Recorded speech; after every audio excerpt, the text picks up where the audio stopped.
کیا حق ہے میرے اوپر؟ دونوں طرف کی میرے نبی نے زندگی سکھائی۔ میرے نبی نے فرمایا تیرے خاوند کے جسم پہ پھوڑے نکل آئیں، پھوڑوں میں گندا پانی جمع ہو جائے، پیپ جمع ہو جائے، اور تو زبان سے چاٹ چاٹ کے اس کے زخموں کو دھوئے، تو بھی تو نے اپنے خاوند کا حق ادا نہیں کیا ہے۔ تو اس طرح لائف کو بیلنس کیا میرے نبی نے کہ ایک گھر کیسے چلتا ہے اور کس طرح خوبصورت بنتا ہے، وہ میرے نبی کے اخلاق ہیں۔ آپ سب سے ایک بات کرتا ہوں، برداشت کرنا سیکھ لیں، زندگی خوبصورت ہو جائے۔ صرف سارے اخلاق کو میں جمع کروں ایک لفظ میں، برداشت، اور اس کو شریعت میں صبر۔ صبر کرنا سیکھ لیں، زندگی خوبصورت ہو جائے گی۔ بچیاں ساس کی شکایت کر رہی ہوتی ہیں، کبھی خامند کی شکایت کر رہی ہوتی ہیں، کبھی اولاد ماں باپ کی شکایت کر رہی ہوتی ہے، کبھی اولاد ماں باپ کی شکایت کر رہے ہوتے ہیں۔ شکایتوں سے جہان بھرا پڑا ہے۔ آپ شکایتوں کو دفن کر کے ہونٹ سی لیں، صبر، آہ نہ کر لبوں کو سی، عشق ہے دل لگی نہیں، سینے پہ تیر کھائے جا، آگے قدم بڑھائے جا، یعنی زبان حال سے کہہ دے کہ ہاں ستائے جا۔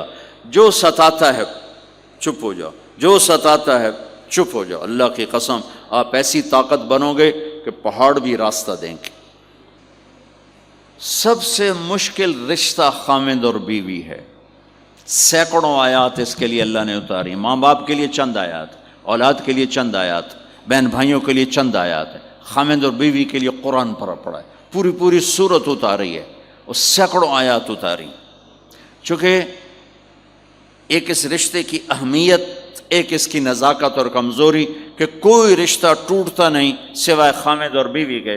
میں ماں کا بیٹا ہوں، باپ کا بیٹا ہوں، اچھا ہوں یا برا ہوں، انہی کا ہوں۔ میرا نسب میری نافرمانی سے بدل نہیں سکتا۔ میں اللہ بخش کا بیٹا ہوں، میرا یہ نسب بدل نہیں سکتا، اچھا ہوں یا برا ہوں، اللہ ان کی قبر روشن کرے۔ خامد اور بیوی کا رشتہ ایک بول پہ ٹوٹ جاتا ہے، ایک بول پہ ٹوٹ جاتا ہے۔ اس لیے اس کو بچانے کے لیے آیات آیات آیات، اور میرے نبی کی شادیاں کہ کس طرح ایک گھر کو لے کے چلتے ہیں، کس طرح ہر مزاج کی عورت کے ساتھ سلوک کرتے ہیں۔ جہاد کا سفر، کاروباری سفر نہیں، میرے نبی کا، اور چلنے لگے، اعلان ہوا کوچ کرو، سب نے سواریاں کس لیں، سامان کس لیا، یوں چلنے کا حکم ہو رہا ہے۔ اور حضرت عائشہ رضی اللہ نے اپنا یوں دیکھا، اونٹنی پہ بیٹھ گئی تھیں، ہار کوئی نہیں۔ یا رسول اللہ میرا تو ہار کوئی نہیں، میرا ہار گم ہو گیا ہے، میرا ہار تلاش کریں، ہم پھر چلیں گے۔ تو میرے نبی کہتے تو وڈی آئی نواب زادی، میں جہاد تے بہ جانا، تینوں ہار دی پائے گی، چل اگو لگ۔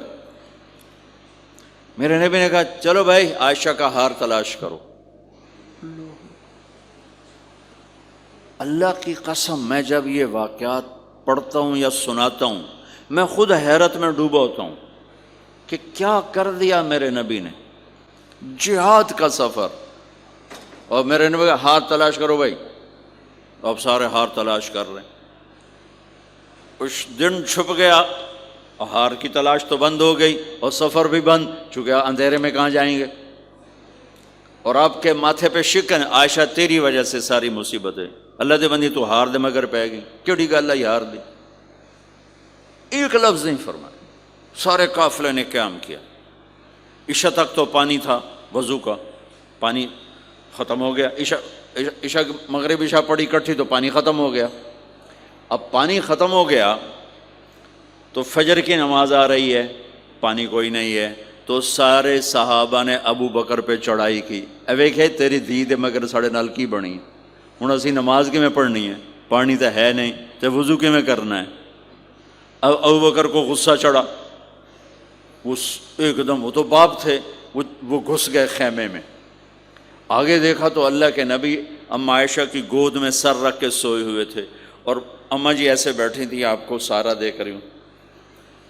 اب بولیں تو خطرہ ہے آنکھ کھل جائے گی، اور غصہ بھی چڑھا ہوا ہے، باپ بھی ہیں، تو اب مجھے دیکھو کیا کر رہے تھے۔